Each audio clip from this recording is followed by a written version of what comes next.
Violence has claimed hundreds of lives in Burundi following President Pierre Nkurunziza's disputed third term.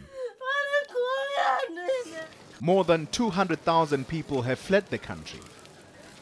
South Africa is the leader of the multinational African Intervention Standby Force at the moment. This means its troops could be deployed at any time if the African Union gives the go-ahead. The question is, are they ready? Yes, short-term deployment the SANDF could handle. One key question would be, how would they get there? Because the Air Force does not have the airlift, and the Navy has no transport vessels. So the Air Force is incapable of flying a force like that to Burundi. They'd have to charter aircraft or borrow aircraft or beg the Americans for help. The same Americans we offend every week if we can.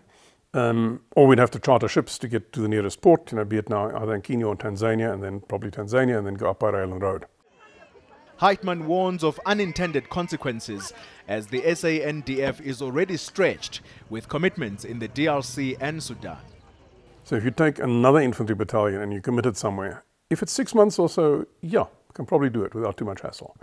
But if it turns out to be longer because nobody takes over, then we'll be back in the situation that the army found itself in the 2000s, where it had 4 battalions, briefly 4 battalions outside the country at the same time, out of only 13 that it owns, and you can't do that. Then you start eating yourself. People don't have time for training, they don't have a family life, they can't get promoted, and it starts imploding. Chad is expected to take over from South Africa as the standby force from the 1st of January.